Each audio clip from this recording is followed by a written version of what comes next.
So good morning students, आज हम start करने वाले हैं हिस्ट्री का चैप्टर नंबर 2 है। जो नेक्स्ट टॉपिक है आता है हमारा वो है विलेज एंड टाउन एडमिनिस्ट्रेशन।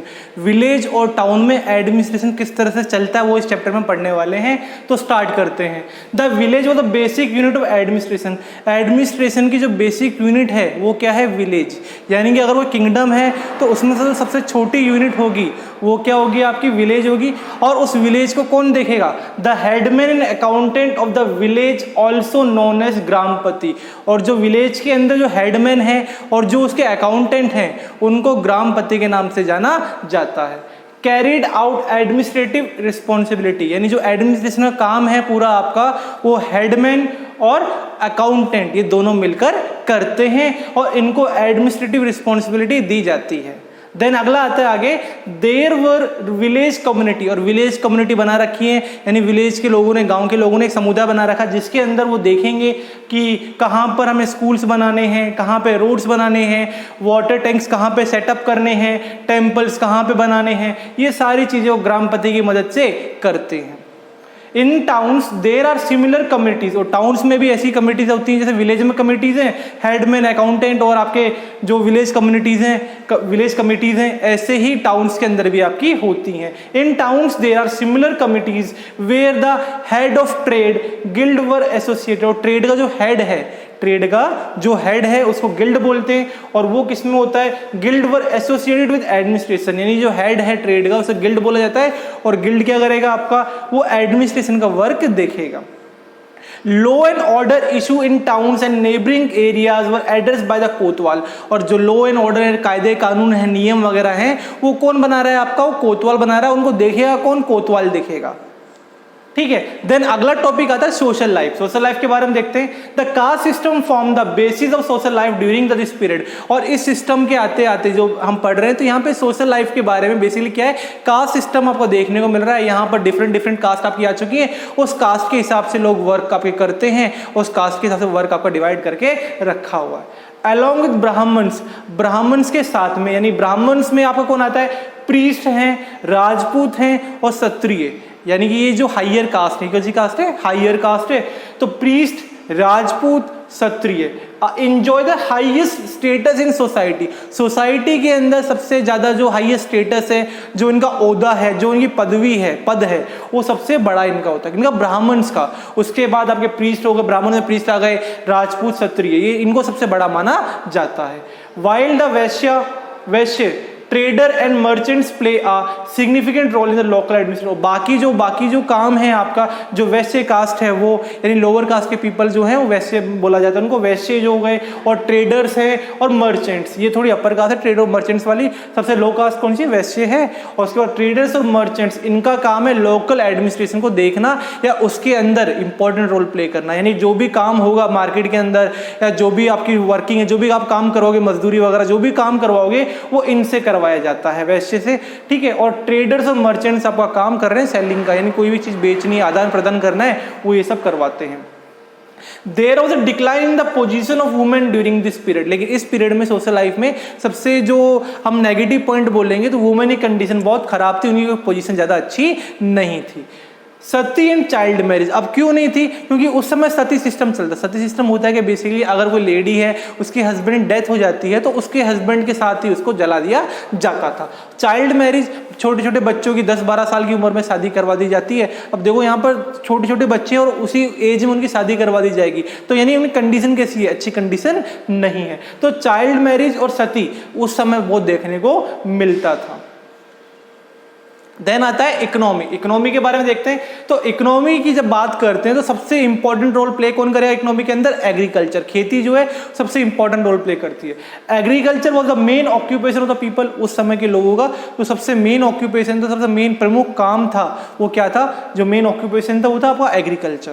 तो उसके बाद ट्रेड रिलेशन, यानी कि व्यापारिक संबंध बना रखे हैं किसके साथ? चाइना के साथ, साउथ ईस्ट एशिया में, ठीक है, और वेस्टर्न वर्ल्ड, यानी कि हमारे जो किंग हैं उन्होंने क्या कर रखा है, जो बाकी जो फॉरेन कंट्रीज हैं, ठीक है, चाइना हो गया, साउथ ईस्ट एशिया हो गया, वेस्टर्न वर्ल्ड की बात कर लेते हैं, वेस्ट की जो कंट्री, उनके साथ ट्रेड रिलेशन बना के रखे हुए हैं। The main item of export और स्पाइसेस, और इंडिया से क्या एक्सपोर्ट करते हैं वो? स्पाइसेस, मिर्च मसाले, टेक्सटाइल कपड़े वगैरह एंड प्रीसियस स्टोन कीमती पत्थर वगैरह एक्सपोर्ट करते हैं। इंपॉर्टेंट है कि यहाँ पे इंडिया से क्या एक्सपोर्ट करते हैं आपके spices, textile and precious stone. While the main import, और इंपोर्ट क्या करवा रहे हैं वहां से, हॉर्सेज, युद्ध में लड़ाई करने के लिए घोड़ों की जरूरत होती है तो हॉर्सेज इंपोर्ट करवा रहे हैं। प्रीसियस मेटल्स एंड स्टोन, बड़े बड़े जो इंपॉर्टेंट मेटल्स हैं, स्टोन्स वगैरह, वो यहाँ पर इंपोर्ट करवाते हैं। मर्चेंट्स ऑपरेटेड थ्रू गिल्ड, और मर्चेंट्स किसके थ्रू ऑपरेट कर रहे हैं, गिल्ड के थ्रू ऑपरेट आपके करते हैं। Merchant operated through guilds known as shrenis, और मर्चेंट्स जो यूज कर रहे हैं, गिल्ड यूज कर रहे हैं, उसे श्रेणीज बोला जाता है। The chief of the guild, और चीफ ऑफ गिल्ड का चीफ कौन है, वो है आपका श्रेणीज, श्रेटिन्स बोला जाएगा। The chief of the guilds called shreshthins occupied the important part in shreni administration, यानी कि जो मर्चेंट्स हैं वो गिल्ड के थ्रू, गिल्ड की मदद से अपने जो भी इंपोर्ट एक्सपोर्ट करना वो करते हैं, उसको श्रेणीज बोला जाता है। और जो चीफ है, गिल्ड का जो चीफ है, यानी गिल्ड का जो चीफ है उसको श्रेटिन्स बोला जाता है, और वो उसका काम होता है जो इंपॉर्टेंट पार्ट है सिटी का उसको एडमिनिस्ट्रेट करेगा, उसको वो रूल करेगा, उसको वो आगे चलाएगा। देन इंपॉर्टेंट टॉपिक आता है नेक्स्ट हमारा द डेक्कन। अब डेक्कन की जब बात करते हैं, the area between Narmada and Krishna river, अब नर्मदा और कृष्णा रिवर के बीच का जो एरिया है वो क्या है, उसे डेक्कन बोला जाता है। और इस डेक्कन एरिया में सबसे पावरफुल कौन है आपके, राष्ट्रकूटा। कौन है, राष्ट्रकूटा इसमें आपको सबसे पावरफुल है। तो राष्ट्रकूटा के बारे में पढ़ते हैं हम। तो राष्ट्रकूटा जो वर्ड है, द वर्ड राष्ट्र, राष्ट्र का मतलब है टेरिटरी, यानी कि एक आपका पर्टिकुलर एरिया हो गया उसको राष्ट्र बोलेंगे, और कुता मीन्स चीफ, चीफिशियंस, ठीक है। तो वहां पे रूल करने वाले इंपॉर्टेंट पर्सन, तो राष्ट्रकूटा उनको बोला जाता है। Rashtrakuta was a chieftains in central India before assuming the position of independent ruling dynasty in the Deccan. अब राष्ट्रकूटा जो है वो चीफ है किसके, सेंट्रल इंडिया के, उस अपने आप को आज़ाद करने से पहले, अपने आप को इंडिपेंडेंट करने से पहले वो इंडिया, सेंट्रल इंडिया में आपके मतलब वहाँ के चीफ हैं, वहाँ के प्रमुख हैं वो आपके। The rise to the prominence under Dantidurga, और राष्ट्रकूटा जो एम्पायर है सबसे ज़्यादा डेवलपमेंट दांती दुर्गा के अंदर देखने को मिला। उसका बॉन्ड उसने जब उसका रूल कितने टाइम तक चला, 52 से 56 तक बीच में उसने रूल किया, और उसने ही राष्ट्रकूटा जो डायनेस्टी है वो फाउंड करी थी। राष्ट्रकूटा जो डायनेस्टी है फाउंडर कौन है आपके, Danti Durga. By defeating the Chalukya of Badami, और उसने क्या किया, जो दांती दुर्गा हैं आपके, उसने जो चौलक्या हैं बदानी के, उनको वॉर में हराया, लड़ाई में हराया, और उसके बाद एक नया किंगडम बनाया जिसको राष्ट्रकूटा के नाम से जाना जाता है। उसकी कैपिटल है मलखेड़। क्या कैपिटल है उसकी, मलखेड़। राष्ट्रकूटा की कैपिटल क्या है, मलखेड़। मॉडर्न नेम क्या है उसका, सोलापुर, सोलापुर के नाम से जाना जाता है। ये महाराष्ट्र के पास में आपकी, यानी कि जो राष्ट्रकूटा की कैपिटल क्या है, मलखेड़ है, उसको आज भी आप किसके नाम से जानोगे, सोलापुर के नाम से जानोगे। सोलापुर की चद्दर वगैरह अभी काफ़ी फेमस है, मार्केट में आपको मिल जाती हैं। तो ये जो सोलापुर है वो मलखेड़ उसका पुराना नाम है आपका, और ये महाराष्ट्र के अंदर आता है। The Rashtrakuta ruler were able to administer and great warrior, और जो राष्ट्रकूटा हैं वो आपके ग्रेट एडमिनिस्ट्रेटर हैं और ग्रेट वॉरियर हैं, यानी ये रूल भी बहुत अच्छे से करते हैं और वॉरियर भी बहुत अच्छे वाले हैं आपके। The invisible armies over in the territory from Cape Comorin to Kannauj, और जो इनकी आर्मी है वो आपकी कन्नौज से बनारस से बारूच तक फैली हुई है, यानी कन्नौज से बारूच से बनारस तक पूरी आपकी इसकी आर्मी फैली हुई है। यानी पूरा जब राष्ट्रकूटा एम्पायर है वो अपने आप में इंडिया में उस समय सबसे पावरफुल एम्पायर था आपका। दे फॉर द पालाज इन प्रतिहारा। अब देखो यहाँ पे हमने ट्रिपटाइट स्ट्रगल के बारे में पढ़ा था, तो उसके अंदर तो राष्ट्रकूटा थे, एक पाला थे और प्रतिहारा, ये लगातार कन्नौज की लड़ाई कर रहे हैं। तो राष्ट्रकूटा जो है वो बार बार एक तो पाला के साथ और एक प्रतिहारा रूलर के साथ लड़ाई करता है। तो also came to conflict with the Pallavas, उसके अलावा जो पाला के बाद जो अगले रूलर से पालवाज, तो पालवाज जो कि कांचीपुरम के रूलर्स हैं उनके साथ भी लगातार लड़ाई कर रहे हैं। किसके लिए, कन्नौज के लिए, और कन्नौज क्या है, एक इंपॉर्टेंट सेंटर है ट्रेड के लिए। दांती दुर्गा वो succeed by his uncle Krishna, और दांती दुर्गा की डेथ के बाद जो गद्दी है, जो सिंहासन है, उस पर कौन बैठा, उनके जो अंकल हैं, कौन, क्या नाम है, कृष्णा, वो उस पर बैठे थे। He extended his kingdom up to Karnataka, और उन्होंने अपना किंगडम जो है कर्नाटका तक फैलाया। और Dhruva and Govinda first extended the empire further, और कृष्णा के बाद जो आने वाले रूलर्स हैं वो हैं आपके ध्रुवा और गोविंदा फर्स्ट। उसके बाद उसके बाद क्या हुआ, Amogha Varsha first rule over 64 year to 1814 to 1878। और जब राष्ट्रकूटा किंगडम की बात करते हैं तो सबसे ज्यादा रूल करने वाला किंग कौन है, अमोघ वर्ष। अमोघ वर्षा आपका सबसे ज्यादा रूल करने वाला किंग है। यहाँ पर कितने टाइम तक किया, 64 ईयर तक उसने रूल किया था। द राष्ट्रकूटा वर ओवरथ्रोन इन 1973। और राष्ट्रकूटा का जो किंगडम है वो एंड कब हुआ, 1973 में वो खत्म हो गया। उनको किसने हराया, जो चौलक्या हैं, कौन है, चौलक्या नोबल्स जो हैं, तलीपाली और जयपुर, जयपुर के जो शासक हैं उन्होंने इनको हरा दिया था। Rashtrakuta ruler not only patronize Shaivism and Vaishnavism. जो राष्ट्रकूटा के जो रूलर हैं वो एक तो सिविज्म में मानते हैं, शिव भगवान में मानते हैं और विष्णु भगवान में मानते, साथ में जैनिज्म और बुद्धिज्म और इस्लाम, यानी कि राष्ट्रकूटा जो एम्पायर है उसके जो किंग्स हैं वो सभी धर्मों को मानते हैं। शिव की पूजा करते हैं, विष्णु की पूजा करते हैं, जैन धर्म को मानते हैं, बौद्ध धर्म को मानते हैं, इस्लाम को भी मानते हैं। तो इसलिए इसने लंबे टाइम तक ये रूल आपके कर पा रहे हैं। अगर आप सभी धर्मों को मानोगे तो लंबे टाइम तक रूल कर पाओगे। देन अगला आता है चौलक्यास ऑफ कल्याणी। चौलक्यास ऑफ कल्याणी, तो Chalukyas of Kalyani were also known as a later Chalukya. और चौलक्या कल्याणी, उनको लेटर चौलक्य के नाम से या फिर वेस्टर्न चौलक्या के नाम से भी जाना जाता है। और इनका जो सबसे ग्रेटेस्ट रूलर है वो है विक्रमना। क्या नाम है, विक्रमना। विक्रमना इसका सबसे ग्रेटेस्ट रूलर है आपका। ही एंड हिज सक्सेसर, वो और उसके सक्सेसर हैं, उन्होंने बहुत सारे टेम्पल्स बनाए हुए हैं। एहोल है, बदामी है, पतदकल है, ठीक है, ये काफी सारे आपके इन्होंने टेम्पल्स, मंदिर वगैरह बनवाए हैं। The Kakatiyas rule in the 12th and 13th century.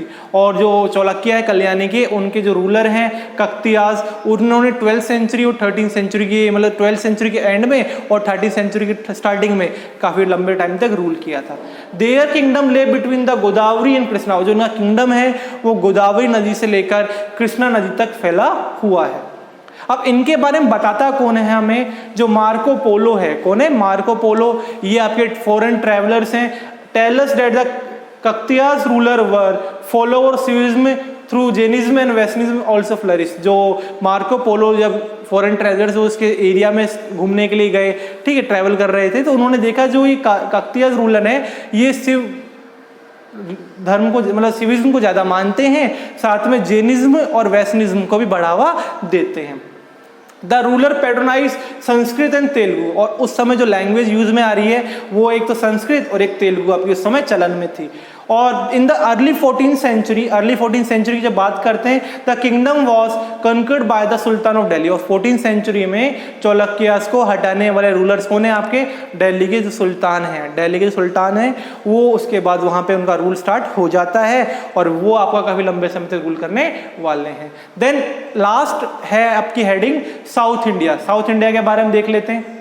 तो South India, there was the 3 powerful kingdom in the south. साउथ में 3 पावरफुल किंगडम है आपके, पालवाज, पांड्याज और चोलास। कितने किंगडम है, 3 इंपॉर्टेंट पावरफुल किंगडम है आपके। पालवाज हैं, पालवाज हैं, पांड्याज हैं और चोलाज हैं। They were constant struggle for supremacy amongst them।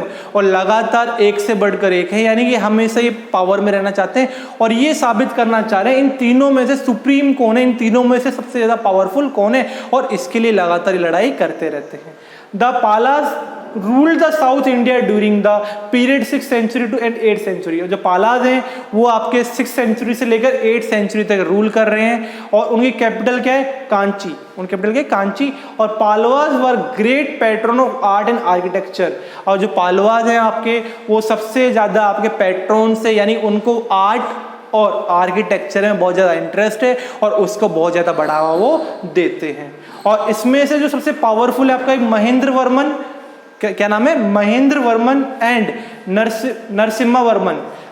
Mahendra Varman और नरसिम्हा वर्मन 2 सबसे पावरफुल रूलर्स इसके पालवास के। तो हमें मालूम होना चाहिए पालवा रूलर 6th सेंचुरी से 8th सेंचुरी तक चला, साउथ इंडिया में रूल कर रहे हैं। इनकी कैपिटल कांची है और ये आर्ट और आर्किटेक्चर को बढ़ावा देने वाले हैं। और इनके जो पावरफुल रूलर्स हैं, एक है महेंद्र वर्मन, दूसरा Narasimha Varman. The so temple, और सो टेम्पल जो है यहाँ पर सबसे फेमस टेम्पल है यहाँ साउथ इंडिया का, महाबलीपुरम में इन्होंने बनवाया था। और कैलाशनाथ टेम्पल कांची में इन्होंने बनवाए। इन्होंने 2 मेन टेम्पल अभी बनवाए हुए हैं, एक तो शोर टेम्पल महाबलीपुरम के अंदर है और दूसरा कैलाशनाथ टेम्पल कांची के अंदर है, और ये पालवा रूलर की पावर को दर्शाता है। देन अगला पढ़ते हैं पांड्यास के बारे में। The Pandya rule the region around the present day Madurai और विच वॉज देयर कैपिटल। और पांड्यास जो हैं वो आज की डेट में जो मदुरई है उस एरिया को रूल करते हैं, और मदुरई उनकी क्या थी, कैपिटल थी। वो एक इंपॉर्टेंट सेंटर था लर्निंग के लिए। यहाँ पे एजुकेशन वगैरह, वॉर वगैरह के बारे में, या फिर जो भी आर्ट एंड कल्चर है, यहाँ पर सबसे ज़्यादा ये इंपॉर्टेंट सेंटर था लर्निंग का। कौन? मदुरई।